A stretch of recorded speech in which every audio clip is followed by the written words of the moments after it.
Today's a blustery, cold day in early December. I've come to the back of Chesil Beach here for a little bit of foraging.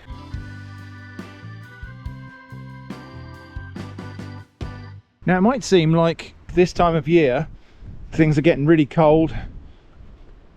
It might seem like this is not the best time to be foraging, but actually here in a coastal environment the sea keeps things a little bit warmer. You might not think it, but the sea actually keeps the air temperature a little bit milder than inland, and so we'll find things here that are in active growth that we might not find growing inland. It still feels cold, and a lot of that's to do with the wind, but I'm confident we'll find a good selection of things to forage today. I mean, I'm already seeing a few things. This is Alexander's here, and this young green growth on the Alexanders, we can pick a little bit of that, use it as a herb. It's got a kind of strong parsley, carrot, slight aniseed flavour. You can use the seeds. I think people have historically used those black seeds. I think it's called black coriander, but it has quite a bitter flavour. I'm also seeing the seed heads, or rather the aerial bulbs of Babington's Leek here.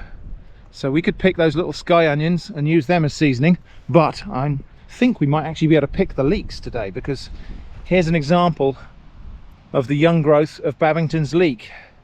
This is the ancestor, or probable ancestor, of cultivated leeks. So that will give us some flavour to work with. So the plan is to pick and forage some things, get them home and make a nice hearty soup for lunch.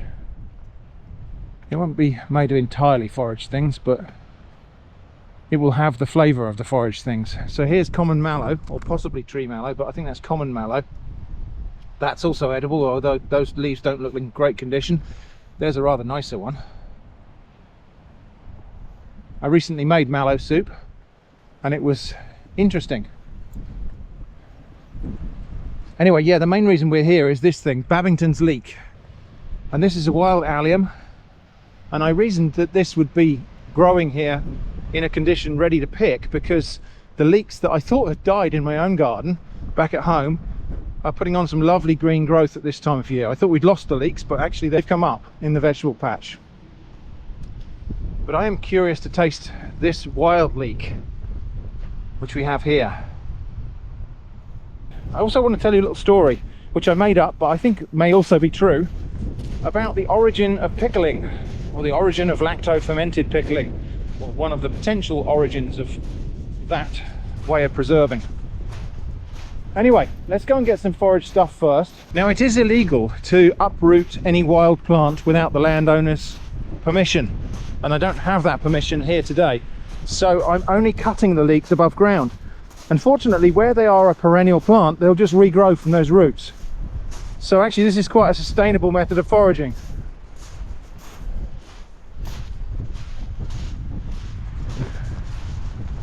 The water's looking really wild today. You certainly wouldn't want to be down there on the shore. This beach claims lives in this kind of weather because it slopes quite sharply down into the sea, and the surf can be quite wild and energetic, and once you get into the water it's very, very difficult to find a footing. So I said I was going to tell a story, and it's a story of one possible way in which lacto-fermented pickling may have been discovered. So imagine a prehistoric settlement somewhere in the hills behind this beach. Coastal areas are usually quite productive for foraging and fishing and hunting. You know, you've got the sea for fish and shellfish, you've got ground nesting birds, you can just steal their eggs, you've got the birds themselves you can catch, you've got all sorts of wildlife going through here that can be hunted.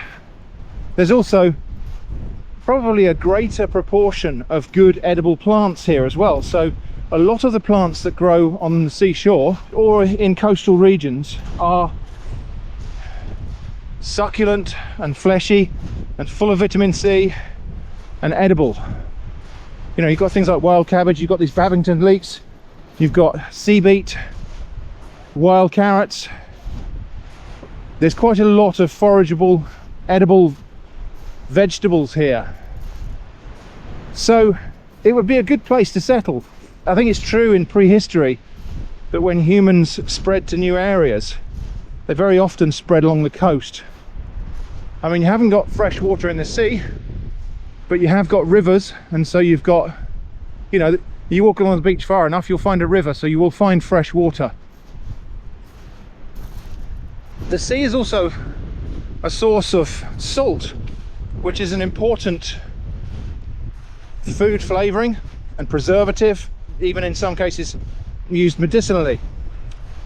So if you live by the sea, would you necessarily bother to boil the seawater or dry out the seawater to get crystals of salt? Or if you were making soup or stew or something, would you just add a bit of seawater? Because you're going to add water to the stew anyway. Why would you go to the bother of using your expensive or precious dried salt? Why wouldn't you just add a bit of seawater? And I'm sure people do and did.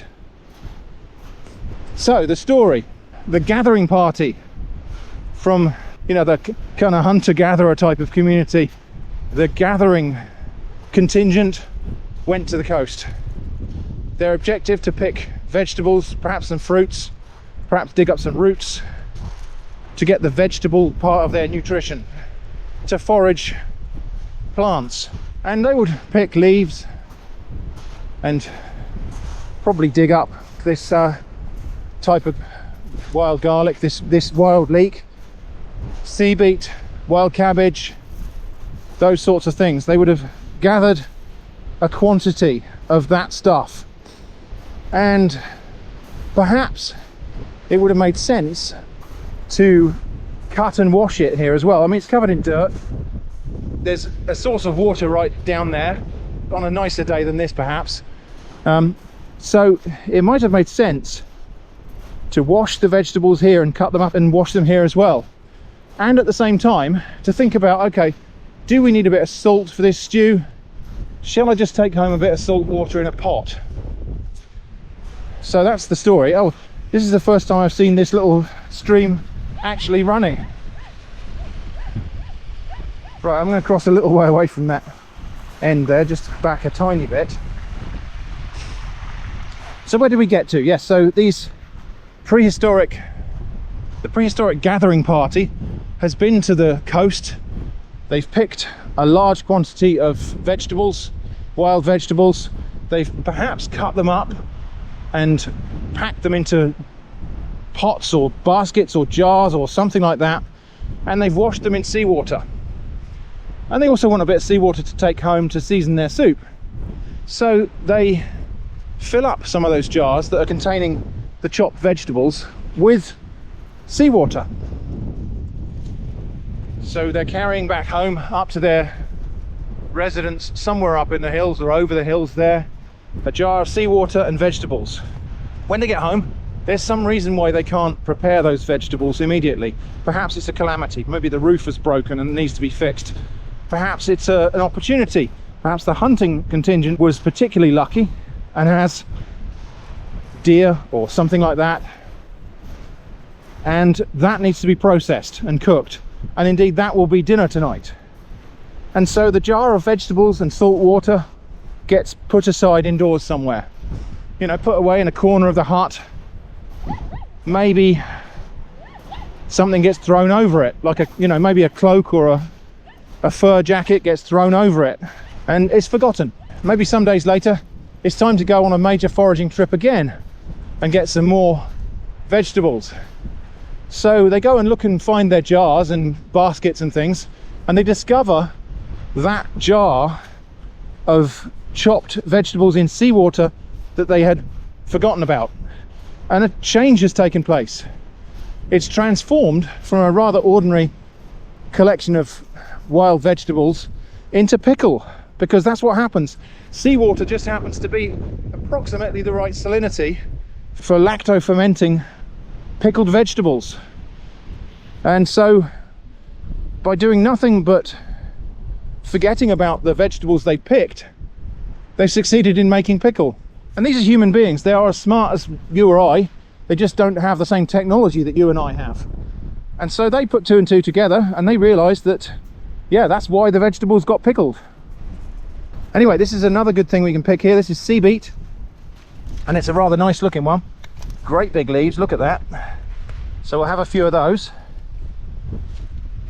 This is the plant I've probably spoken most about in my foraging videos, because it's just such a good foraged edible.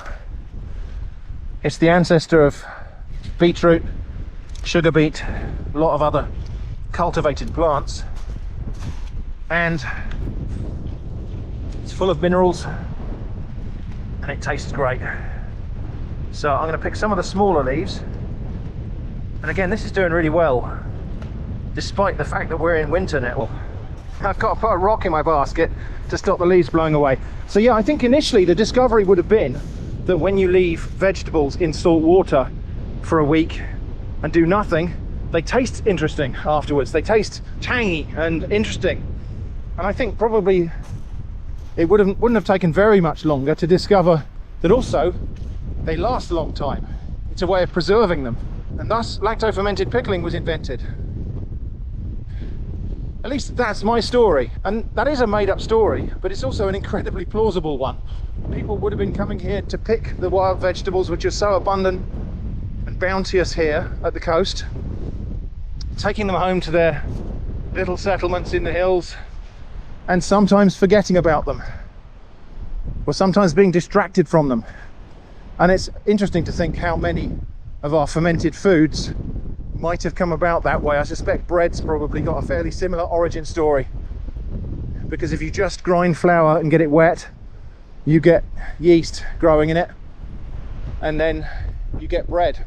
So I haven't identified every single edible plant here today. I'm only focusing on a couple, a small handful. So but there are previous videos where we did a bit of nature rambling here, where I have tried to identify as many things as I can. So one of those is linked in the video description and in this card. Anyway, I'm starting to feel cold now, and I think it's threatening rain.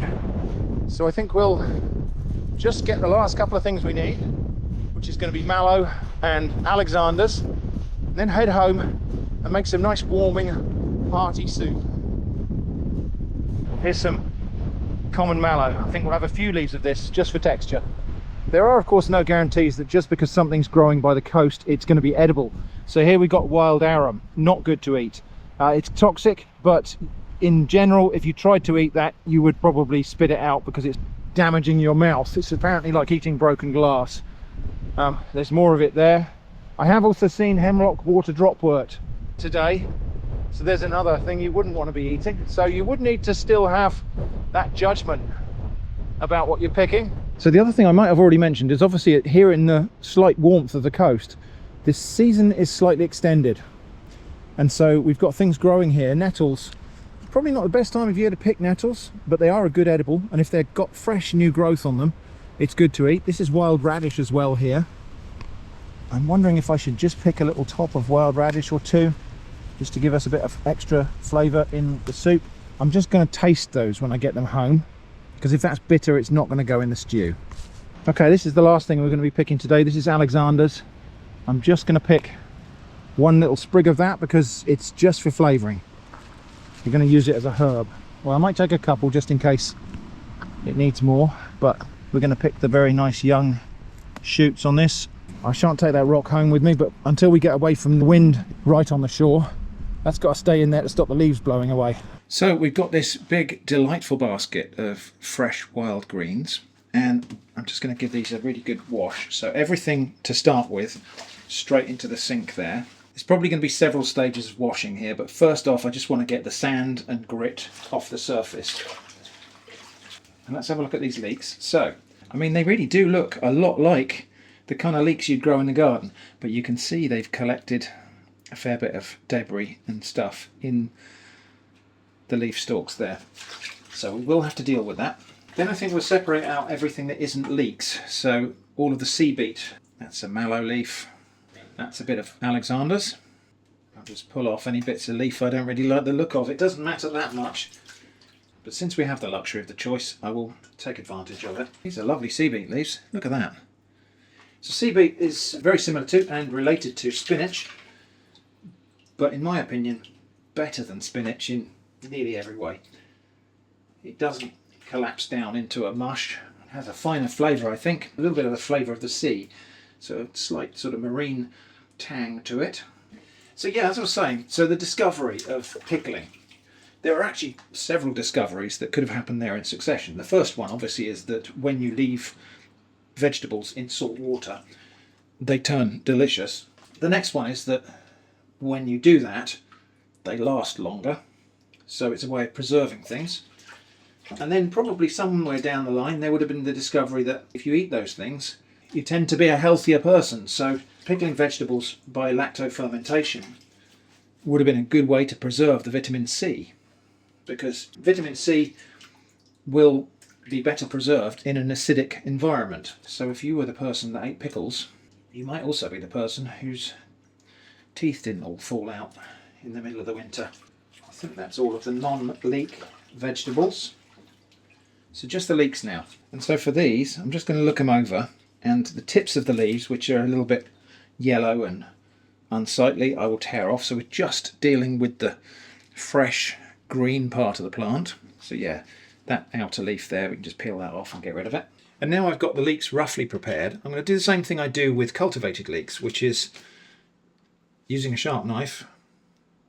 We'll start about here and just slice it in half all the way up to the leaves. And what we can now do is get in there and rinse out the dirt. So it's still joined together, so it's going to be easy to handle. We're not going to lose any bits, but I can run the tap over that and just wash out that bit of dirt there. I am noticing that these leeks have quite a strong garlic aroma. So have I got wild garlic here instead? Well, the reality is nature doesn't care what we call things. So we have names for things like onions and leeks and garlic. Nature doesn't really care. All of these things that we call onions, leeks, garlic are different species of alliums. So they're all in the same family, and there is no botanical division between onions, leeks and garlic. It's tempting to imagine that there is some semantic difference, like leeks have got flat leaves, garlic has got, you know, bulbs that break into cloves, onions have got a bulb on them. Reality is these are just common names and they're just used interchangeably. And some of the plants that have the word leek in one of their common names also have garlic or onion in others of their common names. There's just no rhyme or reason to it. These are just common names that people made up. So under a gentle stream of running water, I can get in there and wash out that dirt. So yeah, indeed, the name garlic is garlic. So it's the lick part of garlic is the word leek. It's the same word. I'm going to be making something a little bit like leek and potato soup. So we'll have a nice chunk of butter. These leeks are incredibly long, so I've just hacked them in half quickly to make them a bit easier to manage. I've also just noticed a leaf I missed there, so that's not a very nice bit on the end. Let's get rid of that. And then this is going to just get sliced up into little sections.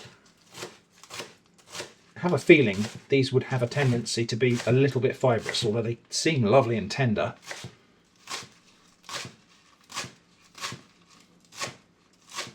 The smell here is just incredible. They do smell like cultivated leeks, but somehow much more vibrant and fresh. And actually that's reality. The raindrops that fell on my head as we were leaving the beach have scarcely dried. This is about as fresh as you can get vegetables, really. So those are going to go in there with the butter, and I'm just going to gently fry those, just to drive a little bit of the harsh oniony flavours off while we prepare the other veg. So that's my sea beet there, and then I've got mallow. Oh, there's another bit of sea beet. I've got mallow and Alexander's, and this is wild radish. Now this is the one I'm not certain about. I'm certain of what it is and that it is edible. I'm not certain this is going to be palatable. So I'm just going to have a little taste of that bit of stem. Actually, that's really good.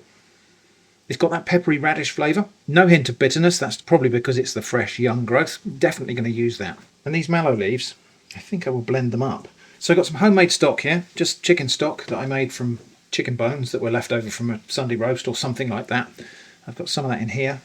So whenever we have chicken and it's got bones in it, I will save the bones, put them in a box in the freezer. When the box is full, I'll boil them up and make stock, and then freeze most of that stock and then use it when it's convenient in the future. So that stock is going to have those mallow leaves into it. I think we'll probably have the Alexander's leaves in there as well. So let's just have a taste of this. This is Alexander's. We don't want very much of that because it's like a parsley, a tangy parsley sort of flavour. So I think we'll have about that much. Radish leaves I think we'll just chop up with the sea beet. So it's handheld blender time. So that's like green stock now. Sea beet and wild radish. I will just run the knife through it that way and that way and that way.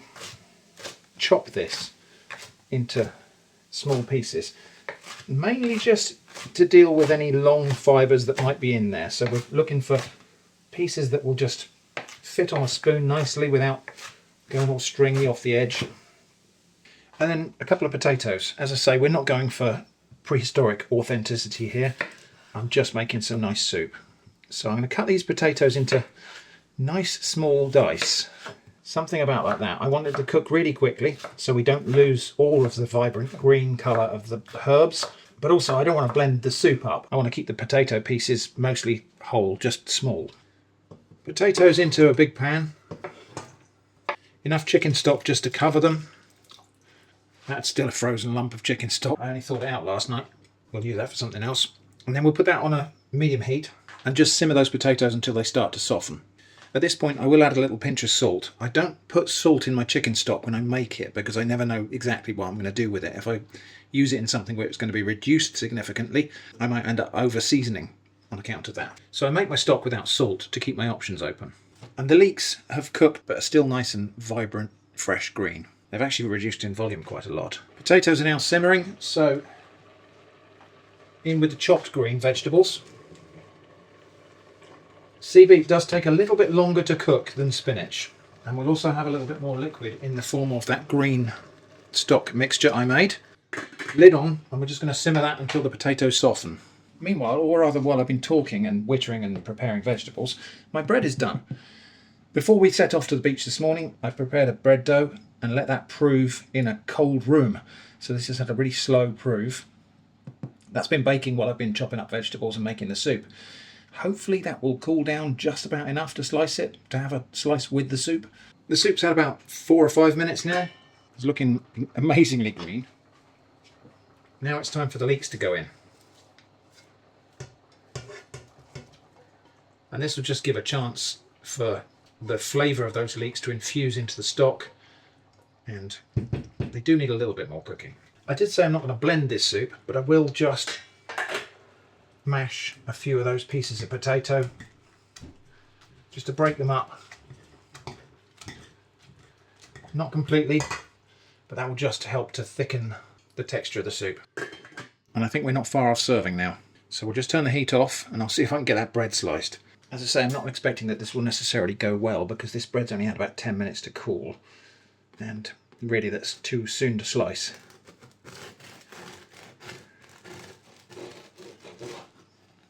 Yeah, see, it tears inside if you do slice it too soon, but doesn't that look fantastic?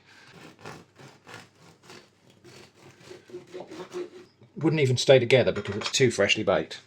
But that's not going to stop it tasting good. A few little slivers of butter there. Let's get the soup served. Okay, here we go. And it's, I don't know, some people might think this is a bit more of a stew than a soup. Again, that's a bit like garlic and onions. There's no real distinction. Anyway, there we go. Leek and potato and foraged wild coastal vegetable soup. A little crack of pepper on there, I think. Let's have a little taste. Oh my gosh, those leeks are so sweet and oniony, and the other green vegetables in there just taste delightfully green and fresh, even though they have lost a little bit of their colour there. Little bit of gunky bread.